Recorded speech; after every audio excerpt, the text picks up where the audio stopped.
So I'm with Mindy Miller, Team Snoop, season 28. First Hello. off, how pleasure to meet you. Nice to meet you.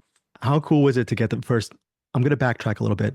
How cool was it to get the block? You would be perfect for Team Reba, but all that said, was that kind of cool to get that block from Snoop? And you could immediately tell that he gravitated towards you as an artist and he was so enthused.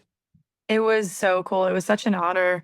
I'm not gonna lie, at first I didn't even notice that the block occurred. And I think because I was just in the moment singing the song, and he turned his chair within a few seconds, and after that, I was just focused on, like, bringing a really good performance, and, like, I my mission was accomplished. I got a chair turned. If I got more chairs, it would just be a added bonus, but at that point, I was focused on delivering a really powerful performance, and when it was over, I realized, like, Reba and Snoop were throwing Skittles at each other and being silly and I'm like, "What's happening right now?" And if you watch my blind performance, you can go back and see where Snoop goes, "I blocked Reba," and I go like, that was a genuine reaction because I didn't realize what was happening, and I was so honored. It was such an incredible experience, yeah.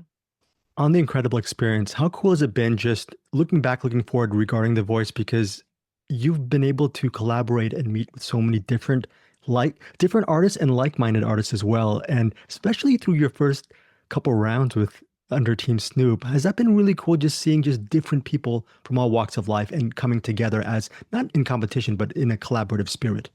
Absolutely. The crew of folks that I got to spend time with from the beginning has been, like you said, very diverse from different walks of life. And it has been so beautiful to get to know everybody, to see everyone's story. Music is a universal language we all speak. And to see how all of us from different worlds come together, but we all really do speak the same language, which is music. It created really powerful bonds and lasting friendships. I can say for me, it made me a stronger person. When you're surrounded by so much talent, there's so many little voices in your head that want to say, like, oh, they're better than you, or you'll never be as good as them, or whatever it is. And so, interpersonally, the strength I gained from just collaborating, connecting, and taking the time to understand what everybody is there for, it made me feel more rooted in who I am too, to have the opportunity to tell other people why I'm there, what my mission is, I'm here for The Voice. And I have some friendships on there. In fact, I have a show next week I'm doing with so many folks that live here in Nashville. We're just always going to be collaborating, it seems like. It's definitely lasting friendships. Mandy, I'm going to pull a couple of threads and see if they work and I'm going to spin something together. You grew up across the street from your grandparents. I did. On your Spotify profile, and I'm sure your other profiles, you describe Maryland as just a vibrant bluegrass country scene. That's another Mm, thread. Third thread is this comment, really cool offhanded comment from Buble, was he was saying that he loves hearing you play guitar.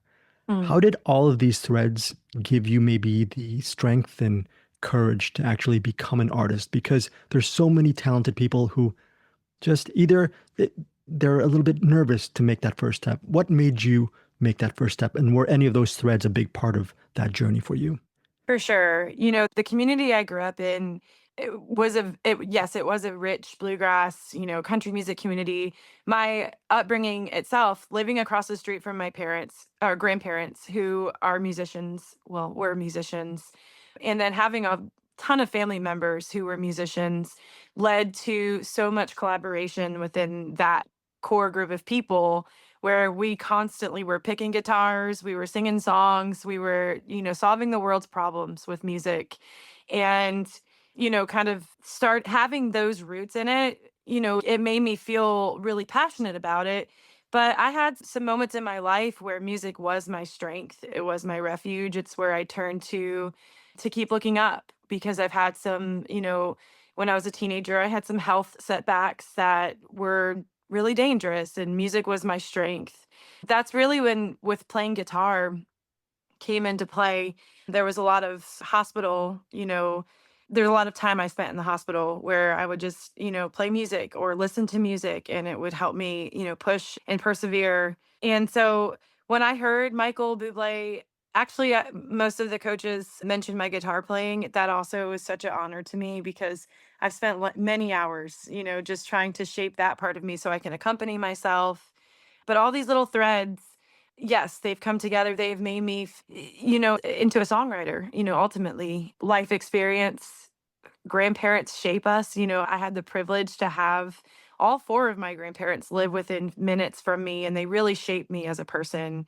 And taking their stories that they would tell me would inspire me to write songs. And now I'm at this point in my life where the songs are just flowing. Obviously, having the validation from people like Michael Bublé, Snoop, Reba, Nile has me super inspired right now. Actually, before we took this call, I was writing a song. So. That's amazing.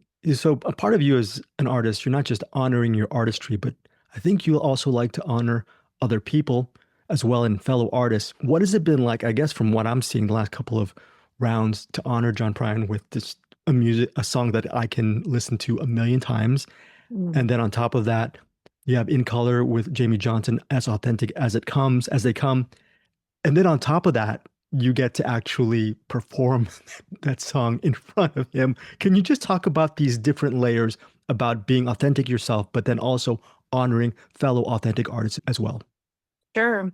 I think one of my favorite types of music, well, my favorite types of music are usually songs that tell stories and connect from the artist to the listener in a way where it's relatable universally. We all have different walks of life, but we really are walking through a lot of the same things together, just in our own versions. And Angel from Montgomery is a song that came to me when I was young in one of my first bands.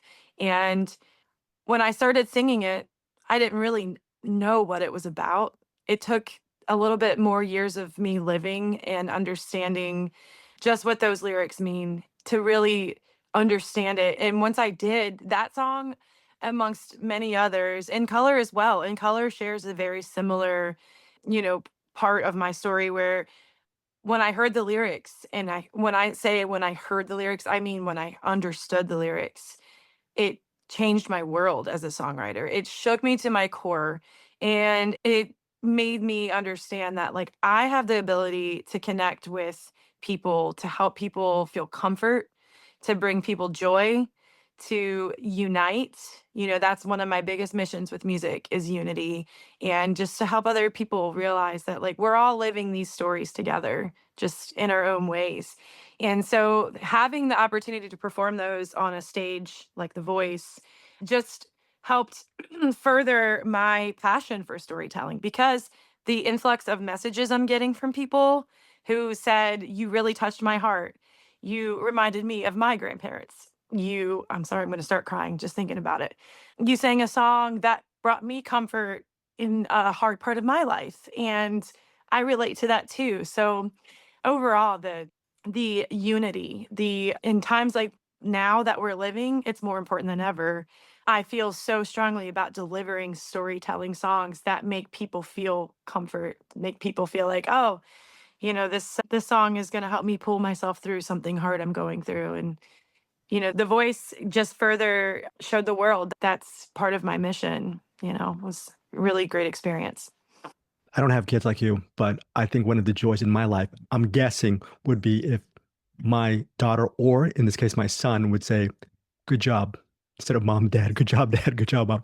How cool is that to see that on television? Obviously, better to see it live or hear it live, maybe, but what would that like to experience that? That's kind of cool, right? Yeah, because I didn't get to see all those parts happen. And so when it was like a little surprise for me when I got to watch the premiere, and it was actually, by the time my audition came, it was pretty late in the night. I think we were pushing 9 o'clock, and my son had been there all day, being such a good sport. And I didn't know what we had, at that point with his mood. And the bright, look in his eyes watching me just further validated my purpose of being up there, to show my kids, if you put your mind to something and you never give up, that there are big opportunities that will come along like this one, and you can accomplish your dreams. And that to me, at this point in my life, I want my kids to take whatever they do and be way better at it than I was ever at anything. So it touched my heart so much to see him say that, to And now at this point, he's been watching all of the other episodes and he's 5, so he doesn't quite understand it. He doesn't understand also, like, Snoop Dogg just picked you up and said, I'm your uncle." It's like, to me, I'm just like, oh my gosh. And to my kid, it's like just another day for him, right? So Yeah. although he is a big Snoop Dogg fan, so it was a big deal for him. But yeah, I mean, it's such a treat to know that he was there and to know that he's watching and he's learning and he's, soaking it all in. And my daughter too, who wasn't there for the blind, she was at home with her family. She's in Maryland, but she's 16 and she's a songwriter too. She loves to write songs and she's learning to play instruments to do it. And she's watching too. And I just want both of them to also, with whatever they're passionate about, once they start, don't stop. Just never give up because, man, life really does try to make you think that, you're not good enough or that you're never going to be exactly what everybody wants. But that's the beauty in it. You're not ever going to be what everybody wants, but you're going to be something that somebody wants. And so, anyhow, it means the world to me that my son watched and that he said, "Good job, mom." That little sentence just meant so much to me. Well, you are a great mother because I'm assuming with your daughter, she's learning and picking up the craft of songwriting. You can throw the entire book on her of knowledge within one fell swoop, but I'm sure you're keeping a distance to keep her following her own journey, I'm assuming, and not Right. micromanaging. Yes. Yes. But anything I do is just, like I said, anything I do, any connections I make, any opportunities I have, I will pass them down and hope that they far surpass anything I've ever done. That's all I want for my kids. On surpassing what you've done, have you been surprised, without saying too much about regarding playoffs or possible lives and whatnot? How pleased are you as far as just your voice journey and not just learning, but getting this far? Because it takes so many steps to even get on that first stage. So are you surprised? I am beyond surprised, to be honest with you. I know that I deserve to be on the stage, I have years of experience and I've waited so long to be on a stage like this, but there's so many more of us that deserve to be there too. So having this opportunity, reaching where I've gotten to, when I went in there first, I said, I would just love to make it to battles. And then when I got to the battles, I would just love to make it to knockoffs. I've got to make it, or to knockouts. I've got to make it to knockouts. And with each round, I just got even more just like pumped up about this. I'm like, I have to do this thing. And yeah, I think it's a dream that we all dream. And when it comes true for you, it's just kind of hard to believe it. And it's hard to like, you have to pinch yourself. It's like, pinch me. I'm on the stage at The Voice. I'm working at Universal Studios. Snoop Dogg is talking about me. Snoop Dogg is calling me a professional. It's just all of it's just been surreal and such a beautiful experience. And I'm forever grateful. Any final questions? A two-parter. First up is when people either message you or email you and ask you for just some blanket advice on getting on The Voice, it's obviously hard to give a blanket statement, but what is the first path that you give them? What kind of maybe insight that maybe they should know about before trying out for The Voice and going on their respective journey? Absolutely. I always say that authenticity is key, right? So, authenticity ultimately is what helps you find your voice. And I don't mean your singing skills, I mean your voice. Like, why are you singing? Have a why, because that stuff, when you have a why, when you have a purpose, when you found your voice, that resonates with your listeners. It's a really big game changer. People feel the emotion through your voice when you actually are working within that self and that place of your authenticity. It resonates deeper than anything. And I can say that from my own experience because I've been doing this for so long. I really think once I started to try to look past the parts of the industry which are really hard, which is your social media followers or how you look or, how many views and clicks you're getting and all this stuff. Put it away and find yourself first because once you do, those things follow you. And I think that's really helpful to take with you when you're going to do something like The Voice is understanding who you are so that when you open your mouth and you sing, people go, this person's singing from a place in their heart. Thanks again for your time. And my final question is, selfishly love interviewing artists on The Voice because I can go on Spotify and just download their music, support Mhm. independent artists, of course.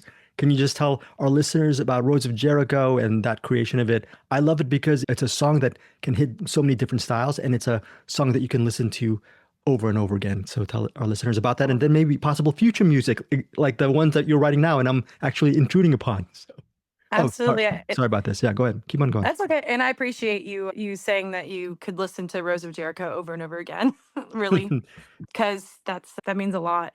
That song came from a really special place of, just reflecting on the beauty of life and what you make of it. Just to give you a little backstory, Rose of Jericho is a tumbleweed that you can Mm, find in certain desert areas, and I was in New Mexico at the time when I learned about them for the first time, and it's this tumbleweed that lives forever. It has this cycle of life where during the drought season, it shrivels up into this little tumbleweed. But when the rain comes, just a tiny bit of rain on the roots will make it open up into this beautiful plant. And as the gentleman who was teaching me about it, because I was just like, what is this thing? As he was talking about it, I just felt I had chills the whole time thinking, like, wow, what a beautiful story of resilience. And resilience is the key to living a happy life. Life is not ever smooth sailing. There's ups and downs, there's drought seasons and there's rain seasons. And so that song is, a metaphor for, you know, blossoming into something beautiful and remembering in the times when you have to shrivel up into the small little tumbleweed that the rain's going to come and you're going to open back up. So that song is available on all streaming platforms. And I actually am about to start a series on social media about this song and all this stuff that I just explained to you. Maybe just spread it out a little bit more. I have so many of those plants. I'm going to show people what they look like, but it is ultimately a message of resilience and lots of great music, at least I hope, coming out after everything is done. I wrote tons of songs while I was in LA, but I wrote one that I really look forward to putting out called Walls. And it's a song about, you know, I've been doing this a long time and, I've struggled a little bit with my image through the years and just who I am as a person. And I think it kind of makes people like go, really? You get on stages every day. How do you get on the stage when you feel that way? But one thing that will help you see that you have some work to do in that department is when a bunch of cameras get put in your face, when you're filming for national television. And I realized quickly, I really need to tear down all these little walls that I built up around myself. If I want to be a voice that carries through, I have to show myself and I have to be proud of it. And so the song I wrote is called Walls, and it's about that very thing. If I built those walls up around me, I can tear them down too. That's what the message is. well, that's amazing. And I think in your defense, so sometimes, oh, I hate to say this, but is it overwhelming to get that kind of feedback and people sharing their lives to you because you're a storyteller on top of being an artist? So then people will want to open up their lives to you. Obviously, that's such a joy and a blessing. But I mean, I can understand how some people might want to just say, oh, no, this is just my art. I don't want, I mean, but you don't seem like that kind of person. And it's a Well, gift for that's an you. interesting, assessment. Like it can be very heavy at times because, like you said, people come to me and they want to talk to me about their stories because I love to hear about them. I love to sing about them, write about them. But I'm a empath. I practice radical empathy every day in my life, where I try to take situations and find the empathy. Be empathetic about people no matter what. And that gets hard at times. It really does weigh on your heart. It gets heavy. But I do turn to songwriting in those moments to lay it out and to kind of cope with that. But I think it's really interesting you brought that up because I just had a conversation the other day with somebody about it does get heavy at times when so many people want to tell you their story. But with that being said, I never want people to stop because it really is my favorite kind of language to speak with folks is just like when people feel comfortable and empowered to get vulnerable with me, it really means a lot to me because that's all I'm doing on stage is getting vulnerable and hoping that somebody, any ear will hook onto it and listen and feel something from it. Minnie, again, thank you so much for your time. Continued success on The Voice, and more importantly, continued success on your music career. And selfishly, please screw with your quality family time. I want more music for myself to download. So please make some more music. So I'm on it. I'm on it, Greg. thank you Thank so you so much, Mindy. I much. appreciate you. Hey guys, thanks so much for watching this video. For more movie and television reviews and interviews, please subscribe to my Deepest Dream channel. Like, comment, share, subscribe. And as always, thanks so much for your support. Take care.